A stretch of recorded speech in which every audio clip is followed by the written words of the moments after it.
Alors, avant d'entrer directement dans l'enseignement, j'aimerais magnifier Dieu. Alléluia. Amen. Il est très important de pouvoir, au-delà de tout ce qu'on fait, remercier Dieu pour ce qu'il est. Alléluia. Amen. Alors, lorsqu'on parle des attributs de Dieu, on pense uniquement à 3 attributs de Dieu. Ces 3 qui sont vraiment enseignants du Dieu omnipotent, Dieu omniscient, Dieu omniprésent. Alléluia. Amen. Mais il y a un attribut de Dieu. C'est vrai que Dieu aussi, il a un autre attribut. Dieu est éternel. Vous voyez? Mais il y a un attribut de Dieu qui est juste merveilleux. Alléluia. Amen. Dieu ne change pas. Dieu est inchangeable. Et c'est juste glorieux de le réaliser, de le découvrir, de comprendre que notre Dieu est inchangeable. Alléluia. Amen. Vous savez, tout est sujet à changer sous le ciel, sous le soleil. Alléluia. Amen. Mais connaître un être qui ne change pas. Et je peux vous choquer, même dans la dimension angélique, les anges changent. Alléluia. Amen. Les anges changent. Parce que nous voyons que dans l'histoire du monde, de la création, nous avons 2 rébellions angéliques. La rébellion avec Satan et la rébellion des anges, les veilleurs. Et quand j'enseigne souvent sur le ministère angélique, je fais comprendre que l'éclat des anges n'est pas constant. L'éclat des anges, leur éclat n'est pas constant. Alléluia. Amen. Donc, même dans la dimension des anges, il y a une variation. Mais Dieu est le seul être qui ne varie pas. Dieu est le seul être qui ne change pas. Dans son caractère, dans sa puissance, dans sa personnalité, Dieu est constant. Et c'est très important de comprendre cette facette de Dieu. Parce que la foi, c'est ça. La foi, c'est aussi une dimension de la constance de Dieu. Amen. Amen. Vous voyez, Jésus est le même hier, aujourd'hui, éternellement. Parce que Dieu est constant, parce que Dieu ne change pas, parce que Dieu ne varie pas. Nous pouvons faire confiance en sa parole. Tout le monde me suit ici? Amen. Dieu ne peut pas dire une chose aujourd'hui et demain, quand on fait appel à Dieu sur ses propos, Dieu change. Non, Dieu est inchangeable. Alléluia. Amen. Et c'est une glorieuse dimension de Dieu. Je dis vraiment, c'est une glorieuse dimension de Dieu lorsqu'on réalise que notre Dieu est inchangeable. Tellement glorieux, alléluia. Amen. Et sur cette base, nous pouvons nous confier en sa parole. Et nous savons que sa parole est constante. Tout à propos de lui ne varie pas. Tout à propos de lui ne change pas. Il est constant.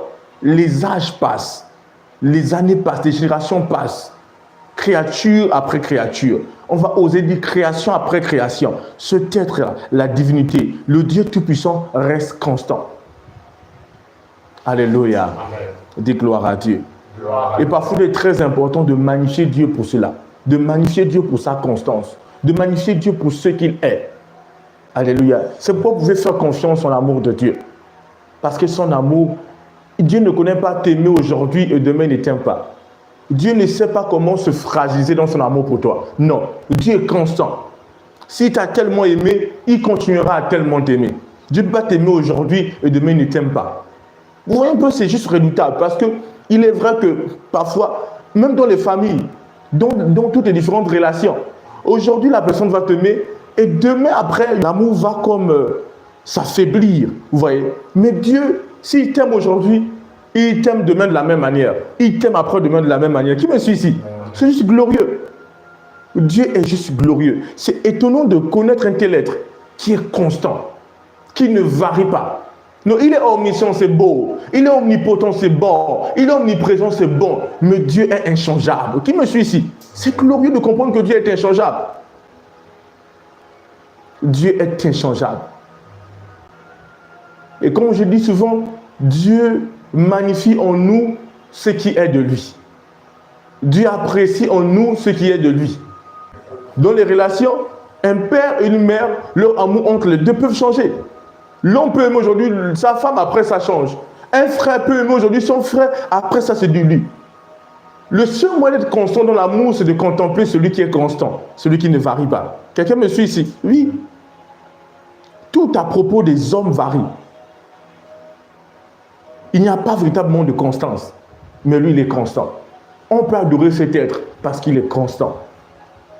Ce n'est pas possible que la personne soit la même personne vis-à-vis des autres, vis-à-vis de son monde, de manière constante. Ce n'est pas possible.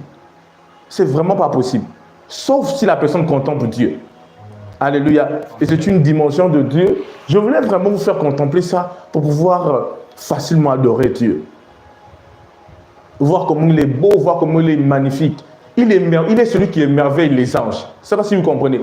Les anges sont émerveillés par ce que Dieu est. Les anges l'adorent, le contemplent. Regardez ces créatures qui disent à chaque fois Saint, Saint, Saint. Ils sont émerveillés par sa sainteté. Peut-être c'est des années qu'ils le contemplent, mais année après année. Et ils sont là dans l'éternité et ils continuent à dire ça. Oh, donc cet être-là n'est jamais devenu face à vous malsain. Il demeure saint éternellement. Oh, alléluia, dis gloire à Dieu. Alors, nous sommes dans notre enseignement sur « Soyez le Dieu de votre monde ». Allons-y ensemble dans Actes chapitre 1, verset 8. Il dit « Mais vous recevez une puissance, le Saint-Esprit survenant sur vous, et vous serez mes témoins à Jérusalem, dans toute la Judée, dans la Samarie et jusqu'aux extrémités de la terre. » Il dit « Mais vous serez quoi? Mes témoins. »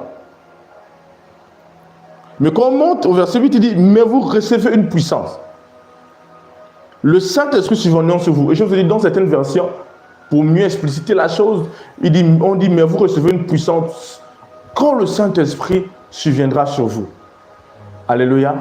Parce que tout simplement, le Saint-Esprit n'est pas une puissance. Je l'ai si bien dit. Le Saint-Esprit a la puissance. Mais le Saint-Esprit n'est pas une simple puissance. Je fais comprendre que le Saint-Esprit est l'Esprit de Dieu. Et l'Esprit de Dieu, c'est Dieu lui-même. Alléluia. Amen. L'Esprit de frère Vital Bama, c'est frère Vital Bama lui-même. L'Esprit de parole victorieuse, c'est parole victorieuse. L'Esprit de Dieu, c'est Dieu lui-même. Amen. Amen. Alléluia. Alors donc le Saint-Esprit n'est pas un simple vent. Il n'est pas une simple puissance. Le Saint-Esprit, c'est Dieu. Alléluia. Et j'ai fait comprendre que lorsqu'on parle de la puissance que nous allons recevoir, c'est la puissance du Très-Haut. La puissance du Tout-Puissant. Parce que le Saint-Esprit, c'est le Tout-Puissant. Et quand le Tout-Puissant vient en vous, il vient avec sa toute-puissance. Tout le monde me suit ici? Oui. Le Saint-Esprit ne peut pas venir en vous et il met sa puissance à côté. C'est comme vous. Vous avez une énergie. Pourquoi vous arrivez à bouger votre main? C'est l'énergie. C'est la puissance. Le mouvement fait allusion à l'énergie. Tout le monde me suit ici? Oui. Le mouvement, c'est la dimension de l'énergie. Alléluia. Donc, ce qui vous permet d'être dans le mouvement, c'est l'énergie. Et quand vous êtes en mouvement, vous produisez de l'énergie. On ne peut pas vous distinguer, vous, de votre énergie. Vous devez le comprendre. Donc, on ne peut pas vous séparer, vous, de votre force, de votre intelligence, de votre énergie. C'est la même chose avec le Saint-Esprit. Quand le Saint-Esprit vient en vous, qu'est-ce qui se passe? Il vient avec sa puissance, sa toute puissance. Et c'est pourquoi le Seigneur Jésus a dit, mais vous recevez une puissance. Comment le Saint-Esprit survenant sur vous? Et vous savez quelque chose de très glorieux? La Bible laisse comprendre que celui qui s'attache avec Christ, celui qui s'attache au Seigneur est avec lui un seul esprit. Le Seigneur, la Bible dit aussi que le Seigneur c'est l'esprit. Tout le monde me suit ici. Donc le Saint-Esprit, c'est l'Esprit de Dieu. Le Saint-Esprit, c'est le Seigneur. Et celui qui s'attache au Seigneur est avec lui un seul esprit. Donc quand le Saint-Esprit vient en nous, vous voyez ce qui se passe? C'est ça. Nous devenons un. Un de manière confondue. Son intelligence, sa pensée devient notre pensée. Pas étonnant que la Bible déclare que nous avons reçu la pensée de Christ. Amen. Sa force devient notre force. Amen. Nous sommes un de manière confondue.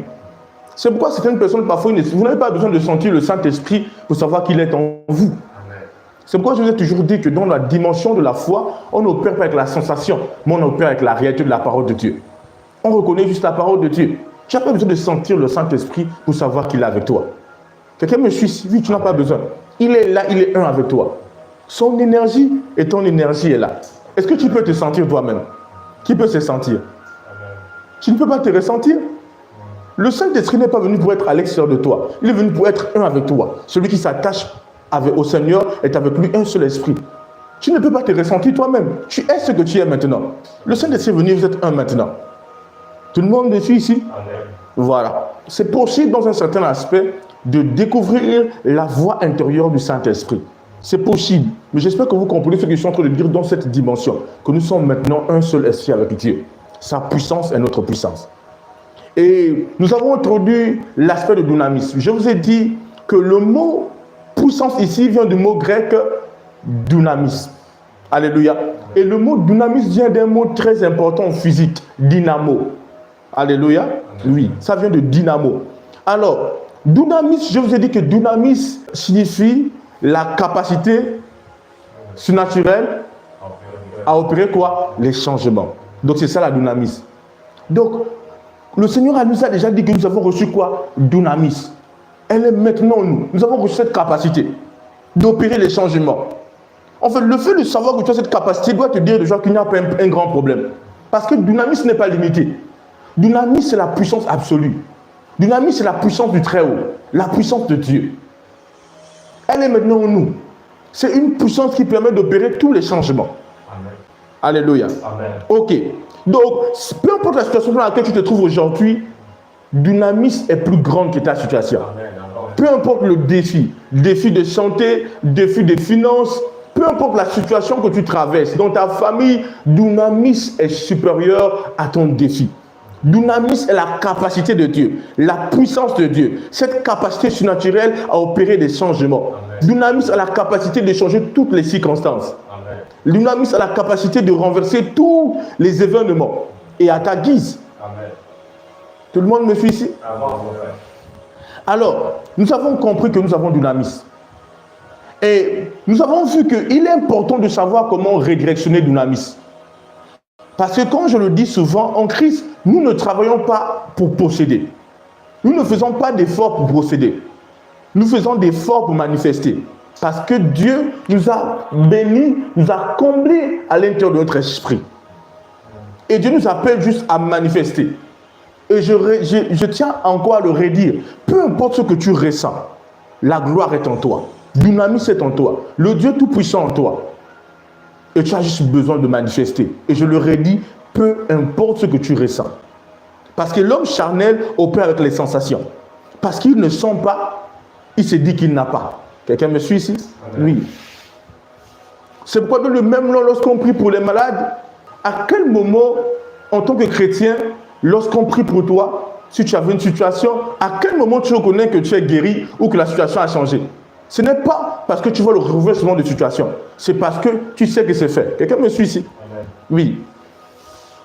Alléluia. Est-ce que c'est clair? Donc dans le monde spirituel, on n'opère pas trop avec ce qu'on voit. On opère avec ce qu'on sait. Ce que vous allez voir que j'ai l'habitude de dire lorsque on donne un verdict à la médecine, je dis c'est une illusion. Et je tiens à éclairer cet aspect. Pourquoi c'est une illusion? La foi n'est pas le fait d'essayer. Je ne sais pas si vous comprenez. La foi n'est pas le fait d'essayer. La foi est une ferme assurance. Donc quand il y a la foi, peu importe ce que tu vois, ce que tu vois n'est pas la réalité. Si vous devez le comprendre, il y a cette glorieuse sœur qui a donné un témoignage. Vous voyez, elle est à l'hôpital et l'hôpital a donné un verdict. Elle souffrait d'une hernie et qu'il y avait quelque chose à l'intérieur d'elle qui était déchiré, qui était ouvert. Comme elle est de la médecine, c'était vraiment grave. Vous comprenez ce que je suis en train de dire? Et là, j'ai prié pour la dame. Un bon bout de temps après, elle a dit, elle m'a coûté l'affaire de l'hôpital là. Qui me suit ici? Elle a cru en Dieu. C'est extraordinaire. Elle a cru en Dieu. Et après, parce qu'elle travaille à l'hôpital, le médecin a dit, je crois, le médecin où elle travaille a dit, non, il faut venir, tu vas refaire les examens. Elle a dit, non, je n'ai pas envie de le faire. Elle a dit, non, viens refaire. Parce qu'elle, elle croit en Jésus. Amen. Et quand elle a refait les examens, alléluia. Amen. Il est choqué. La hernie n'existe pas. Elle a disparu, la hernie. Et la chose qui était ouverte est fermée. Tout le monde me suit ici. Et la soeur est venue témoigner. J'ai dit, écoutez, quand on dit c'est une illusion, c'est pas juste le fait de lutter. C'est pas ce qu'on... La foi ne sait pas d'opérer dans les... Non. La foi est une ferme assurance. Quand je prie pour elle, je sais que si je prie pour elle, c'est fini. Pourvu qu'elle s'aligne aussi avec cette compréhension. Parce que quand le diable donne une illusion, si tu crois en l'illusion, elle peut demeurer. Quelqu'un me suit ici? Parce que quand l'homme de Dieu dit c'est une illusion, ne crois pas qu'elle est là. Cette soeur a juste cru, hein? Elle a besoin de se faire opérer. Elle est venue, elle a cru, elle travaille à l'hôpital. Elle a cru à Jésus. Et là, on dit, la hernie a disparu. Ce qui était ouvert en elle est fermé. Qui me suit ici? Comment notre Dieu est puissant? Oh, gloire. Je vous dis, ne faites pas confiance au verdict de la médecine. C'est une très très grande illusion. Une très très grande illusion. Si cette sœur avait livré son corps dans les opérations, imaginez-vous. Et c'est une hernie intérieure. C'est juste au niveau de... à l'intérieur d'elle. Je ne sais pas si vous vous rendez compte de ça. Si elle s'était livrée à la médecine. Si c'était livré. En fait, c'est très important de pouvoir éclairer sur la dimension de la santé divine, de la guérison divine. C'est très important. Par exemple, je vous dis une chose. Si je sens douleur ici, je déclare. Quand je déclare la chose, je crois au pouvoir de mes paroles. Et je crois en la capacité de mes paroles. Ça, si vous comprenez. Amen. Parce que certaines personnes déclarent des choses, mais ne croient pas au pouvoir de leurs paroles. Et c'est ça la grande illusion. Moi, quand je parle, je crois au pouvoir de mes paroles. Certaines personnes parlent, mais ne croient pas au pouvoir de leurs paroles. Ils ne croient pas en la capacité de leurs paroles. Mais moi, quand je parle, je crois au dynamisme, la puissance qui œuvre dans les paroles. Et c'est ça la foi. Le Seigneur a dit, si tu dis à la montagne, ôte-toi de les jette-toi dans la mer, sans douter. Et donc le verset dit, si tu crois que ce que tu as dit arrivera, cela arrivera. En fait, ce n'est pas d'abord parce que tu n'as pas vu la chose bouger. Est-ce que tu crois que ce que tu as dit arrivera? Je ne sais pas si vous comprenez ce que je suis en train de dire. Ce n'est pas d'abord, oh, la montagne a bougé. Non. Ce n'est pas ta concentration doit pas être sur la montagne. Ta concentration doit être, est-ce que tu crois que ce que tu as dit est une réalité? Je ne sais pas si vous comprenez. Amen. Je tiens à corriger certaines personnes qui marchent sur la foi. Parce que c'est très important de le savoir.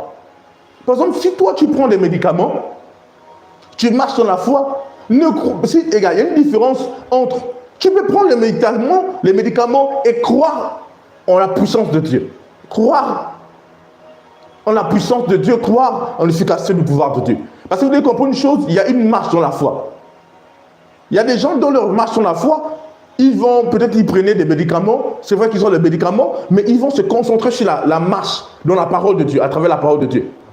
Ce qui fait qu'au début, ils peuvent prendre tous les médicaments, après un moment, ils vont jeter certains, ils vont abandonner. S'ils prenaient deux comprimés par jour, avec la marche, la foi, il va maintenant prendre un comprimé.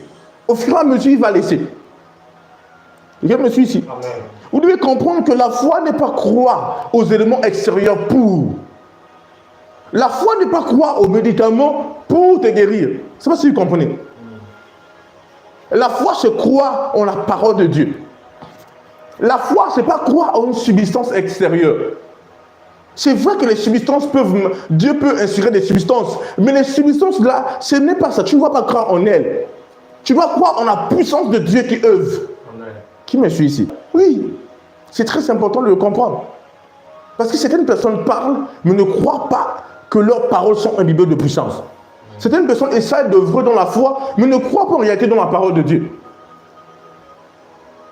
Tout le monde me suit ici. Amen. Parce qu'il dit, si tu dis et tu crois que ce que tu as dit arrivera. Il n'a pas dit si tu dis et tu vois la montagne se déplacer. Tu peux avoir un verdict de la médecine, on dit tu as atteint du VIH. Les médecins ont dit ça, ok. C'est ce que les médecins ont dit. Est-ce que tu crois en ça?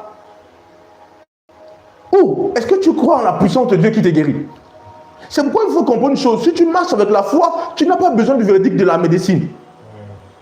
Je ne sais pas si vous comprenez ce que je suis en train de dire. Tu n'as pas besoin de la... Parce que vous devez comprendre une chose.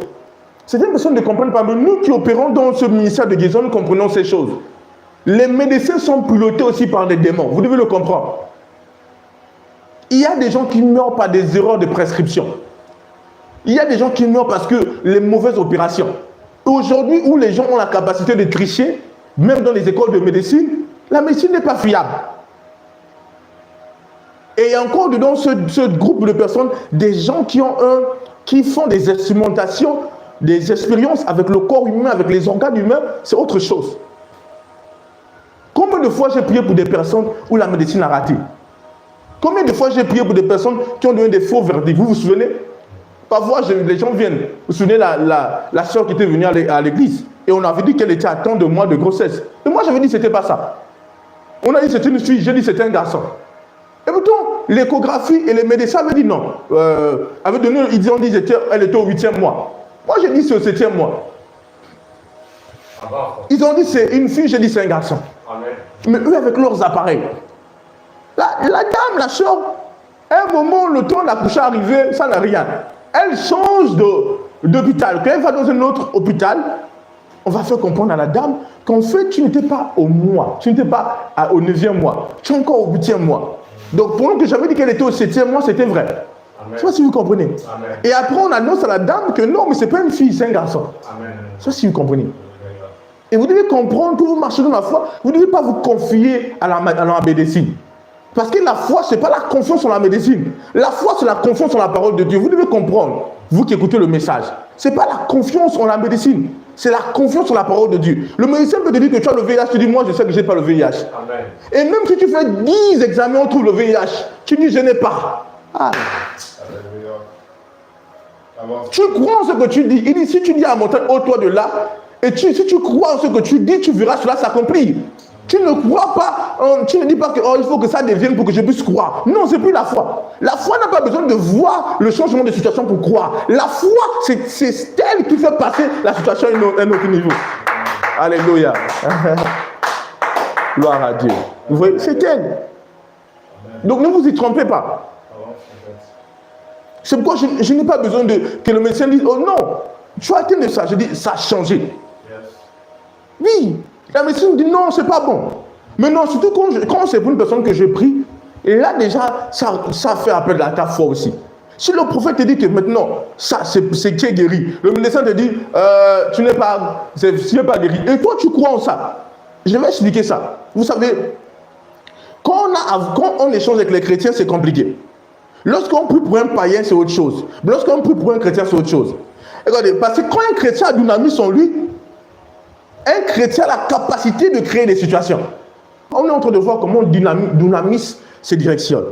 Dynamis se connecter et se directionner en fonction de notre intérieur. Et c'est ce qu'on va voir. Souvenez-vous, nous avons lu la dernière fois la femme à la perte de sang. Elle a dit qu'elle s'est dit en elle-même que si elle peut toucher seulement le bord de la robe de Jésus, elle sera guérie. La Bible nous laisse comprendre que la dame a ressassé son aile. Elle a contemplé l'image de la guérison suite à son toucher de la robe de Jésus, le pont de sa robe. Donc, ce qu'elle avait alimenté, ce qu'elle avait contemplé en elle-même, elle avait quelque chose de clair que Dynamis pouvait alimenter. Ok, je vais vous montrer quelque chose. Regardez comment Dieu va créer l'homme. Comment Dieu va créer l'homme. Je vous montre un aspect de Dynamis, la puissance qu'on a. La Bible dit que Dieu va dire faisons à notre image et sur notre ressemblance. Il va dire créons l'homme à notre image sur notre ressemblance. Après, Dieu va former la boue. Je ne sais pas si vous comprenez. Donc c'est la boue que Dieu forme, la terre, la poussière, il forme la boue. Donc c'est vraiment la boue. Ça n'a pas de vie. Et Dieu, qu'est-ce qu'il va faire? Il va relâcher quelque chose. Et lorsqu'il relâche, qu'est-ce qui se passe? La boue va changer. Si c'est une statue comme ça, imaginez-vous la boue est juste comme ça, il souffle et qui même monsieur, si la poussière commence à quitter, ça devient l'être vivant. Amen. On va voir des mains, on va voir, il va commencer à changer. Et pourtant, à la base, c'est de la boue. Mais la boue là, en contact avec la dynamis, la puissance créatrice, lorsqu'elle rentre en contact, elle va donner de la vie au corps. Et quelqu'un me suit ici? Dynamis peut faire bouger une image. Ah, c'est quelqu'un me suit ici. Je vous ai dit la dernière fois que c'est Dynamis qui a donné la vie au bâton de Moïse. Et le bâton de Moïse est devenu le serpent. Quelqu'un me suit ici? Si Dynamis peut donner la vie à une photo, Dynamis, c'est ce qui était transporté dans les mouchoirs de qui? De Paul. Mais vous avez vu que durant le dernier fleuve de guérison, je suis venu, je vous ai dit quoi? Je vous avais averti que je devais libérer, je devais utiliser les mouchoirs. Amen. Comme Paul l'a fait. Vous vous souvenez? Oui. Qu'est-ce que j'ai fait? J'ai prié pour les mouchoirs. Je vous assure, pendant que j'ai prié pour le mouchoir, à un moment, j'ai senti la puissance couler dans les mouchoirs. Amen. Et l'ange de Dieu s'est directionné vers, je ne sais pas si vous comprenez, et la puissance coulait. Et vous avez vu ce qui s'est passé? Oui. Qu'est-ce qui s'est passé quand on a déposé les mouchoirs? Il y a quelqu'un qui a fait la béquille, n'est-ce pas? Oui. Est-ce que j'ai prié pour lui? Non. Il a laissé la béquille parce qu'il est en train de avec le mouchoir. Juste amené le mouchoir, j'étais assis comme ça et j'ai partagé, Prophétesse Sati partageait le mouchoir, n'est-ce pas? Amen. Et juste comme ça, le gars comme ça, vous avez vu, c'est pas lui le seul. Les gens étaient guéris avec le mouchoir. Amen. Mais qu'est-ce que j'ai libéré dans ces mouchoirs? Ah, qui me suit ici? J'ai converti Dunamis en puissance guérissante. En puissance guérissante. Amen. Donc le mouchoir était déjà, avait une énergie guérissante. Qui me suit ici? Dis gloire à Dieu. Gloire à Dieu. Et vous avez vu ce qui s'était passé le jour du programme des fleurs de Jésus. Alors, j'aimerais dire quelque chose de très important. Je disais que c'est compliqué lorsqu'on prie pour un chrétien. Pourquoi? Parce que le chrétien aussi a Dunamis en lui. Et lui aussi, Dunamis, il crée ses circonstances. Il crée ses réalités. Donc, si par exemple, pendant que je dis tu es guéri, lui, il se voit être malade, il y a comme une lutte. Ah, qui me suit ici? Donc, il y a une lutte. Moi, je devais créer pour lui. Lui, à l'intérieur de lui, il y a une lutte. La puissance est en train de remettre la maladie. Or, si c'est pour un incroyant, qui me suit ici? Bon. C'est quoi parfois quand je prie pour certains chrétiens, je dis ne prie pas. Parce que parfois quand il prie, il connaît encore son incrédulité là. Quelqu'un me suit ici. Quand je prie pour un chrétien, moi je dis ne prie pas. Reste silencieux. Et vous avez vu qu'il y a des guérisons où je ne prie pas. Je ferme juste les yeux, je suis comme ça. Vous avez remarqué ça? Je suis juste comme ça.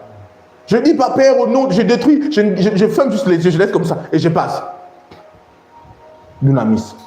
Dunamis est extraordinaire. Dunamis a la capacité de changer toutes les réalités. Donc peu importe ce qu'on t'a diagnostiqué, depuis longtemps, ou peu importe ce qu'on t'a diagnostiqué, ce qu'on t'a diagnostiqué n'est pas la réalité. La réalité, c'est ce que tu acceptes. Amen. En Christ, c'est comme ça. Parce que Dunamis va donner vie à ce que tu acceptes. Regardez, la femme à la peur du sang était convaincue en elle-même que si je touche Jésus, c'est fini. C'est pas si vous comprenez. Yes. Elle était convaincue de telle enseigne qu'elle s'est exposée. Je vous ai dit, durant ce temps, c'est une femme qui était impure. Donc elle ne devait pas venir se mélanger aux gens. Certains disaient, selon les études, qu'elle risquait même la lapidation. C'est-à-dire qu'on pouvait la lapider. Il y a quelqu'un me suit ici?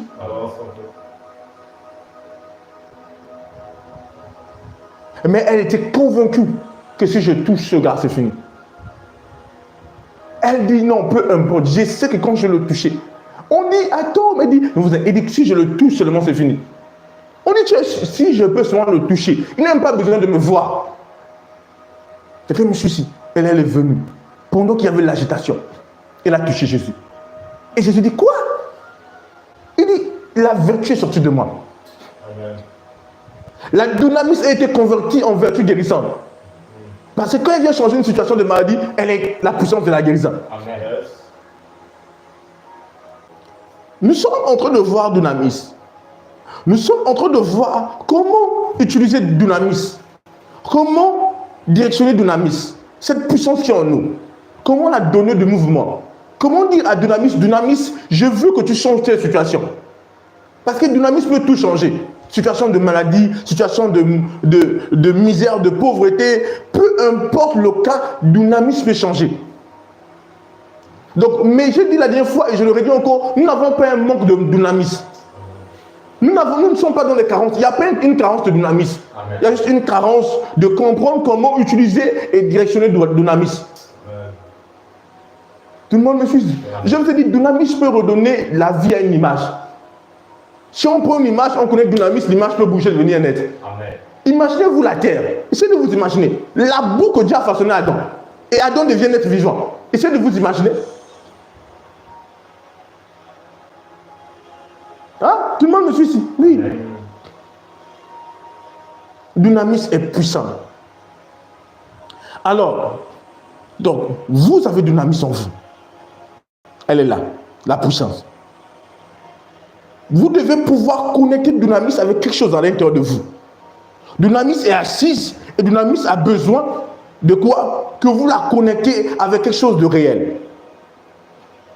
Et quand vous la connectez avec cette chose, elle branche, elle donne vie. Et maintenant, cette chose se concocte à l'intérieur de vous. Et la dernière fois, j'ai parlé de l'imagination, de l'émotion ou du sentiment. Et j'ai parlé aussi de quoi? Des paroles. Amen. Ces trois éléments sont très importants pour permettre à Dunamis d'œuvrer. En fait, en réalité, c'est quoi la foi? La foi est une ferme assurance. Amen. Je vous ai fait comprendre que Jésus a dit que si tu dis une chose et tu crois que ce que tu as dit arrivera, cela arrivera. Amen. Donc la foi est aussi la conviction. Si tu dis une chose, tu dois être convaincu que cette chose arrivera. Amen. Et quelqu'un me suit ici. C'est quoi être convaincu? C'est simple. Tu peux voir avec ton imagination, mais ne pas être convaincu. Maintenant, il y a un point très important, c'est que voir te porte vers la conviction. Amen. Regardez, notre intelligence ne sait pas si l'image n'est pas réelle ou est réelle. Tout le monde me suit ici. Amen. Certains de vous ici, vous êtes assis un jour, un moment, vous avez pensé, permettez-moi du terme, à un deuil, un décès, un malheur. Et vous avez eu sérieusement peur. J'ai déjà vu des gens qui pensent au jour de leur mort. Et ils pleurent eux-mêmes. Tu penses à quoi? Je suis en train de penser le jour que je vais partir. Oh! Et la personne est vraiment troublée parce que la personne se dit, hey, comment on va me pleurer? J'ai vu des gens qui sont stupides comme ça. Hein? Quelqu'un dit, comment on va me pleurer? Il pense, ah, ça va être grave. Et là, il se met dans les émotions. Est-ce que l'intelligence se dit que c'est faux? L'intelligence ne se dit pas que cette image-là n'est pas... L'intelligence ne connaît pas ça. Ce que tu vois, l'intelligence te donne les émotions en fonction de ça. Quelqu'un me suit ici? Oui. Et aujourd'hui, par exemple, on a... je n'ai jamais mis ça. Je ne sais pas... Il y a le genre de jeu vidéo là, avec des casques. Vous avez vu des versions 3D. Donc vous voyez qu'aujourd'hui, c'est tellement développé. Et si on vous met cela, vous allez avoir l'impression que vous êtes dans la réalité. C'est la réalité virtuelle. Vous voyez? Donc vous pouvez voir quelqu'un comme ça, criant, il a peur. Parce que l'intelligence ne se dit pas est-ce que c'est vrai ou c'est faux. Il est dans les émotions de ce qu'il voit. Donc voir est un élément très important dans la foi. Amen. Parce que le gars le met juste une casse. Et puis il a l'impression qu'il est en train d'aller dans un train et puis voir des monstres. Il crie sérieusement. Et parfois on enlève à certains. Quelqu'un me suit ici? Amen. Parce que l'intelligence, ce qu'il voit, ne se dit pas que c'est réel ou c'est irréel. L'intelligence, tout ce qu'il voit, il reconnaît ça comme étant une réalité. Oh mon Dieu. Amen. Qui me suit ici? Amen. Donc la foi commence par voir à l'intérieur. Et n'oubliez pas, lorsque je parle d'Abraham, qui est le père de la foi, je montre que Abraham ne croyait pas même après que Dieu l'a dit qu'il aura des descendants. Dieu dit à Abraham, tu seras le père d'une multitude. Abraham n'a pas cru. Abraham dit encore à Dieu, Dieu, non, mais mon serviteur, celui qui va hériter de ma maison. Jusqu'à ce que Dieu puisse faire sortir Abraham et dit, Abraham, regarde les étoiles. Abraham, il dit, si tu peux compter, quelle sera ta descendance? C'est à ce moment qu'on dit qu'Abraham crut. Abraham eut confiance en Dieu. Donc voir va de pair avec croire. Croire, voir est un élément essentiel pour croire. Mais pas voir avec les yeux physiques, voir avec les yeux de ton imagination. Ta capacité créatrice se trouve dans l'imagination. C'est simple. Écoutez, la foi rend les possibilités, les choses impossibles possibles, n'est-ce pas? Amen. Dans quelle dimension tu peux te voir avoir l'impossible? Hein? C'est dans l'imagination. Amen. Hein, n'est-ce pas? Oui. Quelqu'un peut ne pas avoir une Ferrari, mais dans son imagination, il peut se voir, je suis en train de conduire la Ferrari. Yeah. Dans ton imagination là-bas, tout est possible. Amen. Or, la Bible dit tout est possible à celui qui croit. Amen. Les yeux physiques ne peuvent pas opérer avec la foi. Yeah. Les yeux de ton imagination, c'est ton imagination qui opère avec la foi. Parce que l'imagination est connectée à la dimension des possibilités infinies. Tout le monde me suit ici? Amen. Amen. Amen. Alléluia. C'est très important de le comprendre. Et l'imagination, c'est ça son arrêt. Dieu ne t'a pas donné ton imagination comme ça. L'imagination est un élément central de l'être. L'imagination est la capacité créatrice que Dieu a mis dans les fils de Dieu. Je vais vous choquer, je vous choque. Il y a une différence entre créer et former. Vous dites qu'il y a une différence entre créer et former. Dieu a formé un corps à Adam. Quand Adam n'était pas à l'extérieur, Adam était à l'intérieur de Dieu. Qui me suit ici? Adam a été créé et Dieu a formé Adam un corps. Quelqu'un me suit ici? Amen. Je pense que je vais développer ça plus tard. Alléluia. Amen. Vous devez comprendre que Dieu a éduqué Adam comme étant un Dieu. C'est pourquoi Jésus a dit, vous êtes des dieux, mais vous mourrez comme les hommes. Parce que la parole l'avait déjà été annoncée comme ça. L'homme est un Dieu créé. Et nous, les fils de Dieu en Christ, sommes des dieux nés. Je vous ai déjà dit ça. Amen. Donc la dimension de l'imagination, Dieu n'a pas donné pour rien à Adam. Aujourd'hui, nous sommes assis sur des chaises. Aujourd'hui, j'utilise un micro, une montre, une ring light, un téléphone. Ça vient d'où? C'est le produit, le fruit de l'imagination des individus. La dimension de créateur que Dieu avait mis à Adam. Même après la corruption, Adam continue à utiliser ça. La race adamique continue à utiliser cette dimension. Avant de créer la chaise, il faut imaginer la chaise. Avant de créer le ventilateur, il faut l'imaginer. Avant de créer le téléphone, il faut l'imaginer. Avant de tout créer, il faut imaginer. L'imagination est la dimension créatrice. Et ce sont des réalités que les chrétiens ne connaissaient pas vraiment. On n'enseignait pas ça à l'église. Désolé, c'est un truc que je vous dis. Certaines personnes au début se disaient, quand on enseigne des choses, ils se disent, mais est-ce que ça c'est pas un peu la magie ou des choses comme ça? Mais ils ne comprennent pas que Satan prend les vérités de Dieu et les corrompt. Qui me suit ici? Oui. Dieu est le créateur de toutes choses. Et Satan le sait. Quelqu'un me suit ici? Satan savait que qui était Adam. Quand vous allez lire la Bible, vous allez voir que Dieu parle beaucoup d'imagination. Mais c'est les enfants de Dieu qui ne voient pas ça avec la lumière. Il dit que le père de la foi, Dieu l'a appris à imaginer. Et après qu'il a imaginé, on dit Abraham crut. Abraham a cru. Allez-y lire dans Genèse chapitre 15, vous allez voir qu'Abraham a cru après avoir imaginé. C'est ça la loi fondamentale de la foi. Hey. La loi fondamentale de la foi, c'est utiliser l'imagination. Il y a des gens dans leur tête, ils imaginent que les mauvaises choses, ils n'ont pas de bonnes choses.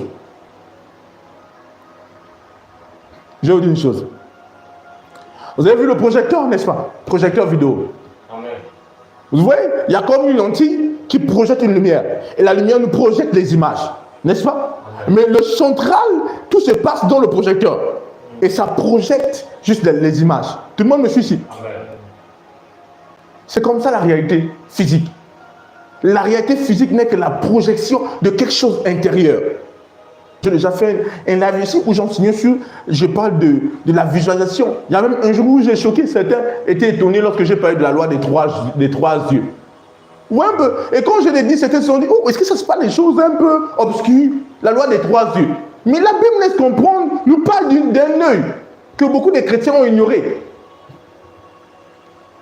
N'est-ce pas? Amen. On dit le Dieu de ce monde a obscurci, a aveuglé leur intelligence afin qu'ils ne voient pas briller la splendeur de l'évangile. Oh! Il a aveuglé leur intelligence. Je vous ai démontré qu'il est possible d'aveugler l'intelligence. Donc l'intelligence est une vie en esprit. C'est l'œil véritable. Ah, qui me suit ici? Est-ce que vous comprenez ce que je suis en train de dire? Il y a encore des enseignements là-dessus. Je soutiens ça, je démontre avec la parole de Dieu. Amen. Oui, c'est des réalités comme ça que le monde des ténèbres essaie d'utiliser des choses comme ça. Et parfois des chrétiens qui ont le monopole de ça ne comprennent pas. Oh, ça c'est un peu... Non, la spiritualité. Nous sommes les maîtres en esprit. Amen. Et la parole de Dieu a toutes ces réalités. Amen. Quelqu'un peut avoir ces deux yeux physiques qui semblent être ouverts, mais il est aveugle.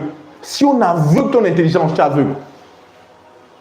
Quelqu'un me suit ici? Amen. Oui. Si on obscurcit ton intelligence, tu marches, mais tu es un aveugle. Ton intelligence est l'œil central. Le fondamental. Et qu'est-ce que ton intelligence utilise quelle vue? Ton intelligence utilise l'imagination. Dieu dit à Abraham, écoute, tu seras le père d'une multitude. Abraham dit oui, ok. Mais Abraham ne croit pas. Jusqu'à ce que Dieu fasse voir à Abraham les étoiles. Il dit, compte les étoiles. Abraham dit, imagine. Telle sera ta descendance. On dit Abraham eut confiance à Dieu. Dans notre version, on dit Abraham crut en Dieu. Amen. Donc bien avant, Abraham doutait. Yes. La dunamis est la puissance là. Elle est disponible. Elle a besoin de quelque chose de clair pour la rendre vivante. Tant que la chose n'est pas claire, dunamis ne la rendra pas vivante. Dunamis a besoin que tu fasses le principe que Abraham, que Jacob a utilisé, le principe que la femme à la peine de sang a utilisé. Elle s'est dit en elle-même, elle s'est vue être guérie après que Jésus elle ait touché le pan de la robe de Jésus. Dites-vous bien que Jésus a vu la puissance est sortie. La puissance est venue donner vie à ce que la femme à la peur du sang avait créé. Quelqu'un me suit ici? Amen. Donc avant qu'on dunamis, c'est là, tout se passe à l'intérieur de toi. Tout se passe. Et pourquoi Dieu dit sur le Dieu de créer votre réalité? Tu dois créer une réalité à l'intérieur de toi. Et dunamis va donner la vie à cette réalité. Je prends un exemple. Si tu vois par exemple que dans ta maison il y a le manque, dunamis viendra. Que connaît-on au manque qui est ici? En fait, tu as le pouvoir de créer des choses. Dieu t'a dit, tiens la puissance créatrice. Fais de cette puissance ce que tu veux. C'est quoi vous voulez que je dise? En fait, Dieu ne m'aime plus. J'essaie de faire comprendre ça. Il est possible de demander une chose, de prier à Dieu. Mais comme Dieu nous a déjà donné l'élément essentiel pour opérer des changements, en réalité, Dieu ne ose plus comment. Quelqu'un me suit ici? Parce qu'il nous a déjà donné ce qu'il faut pour créer des changements. Il nous a déjà donné des choses qu'il faut pour créer des circonstances.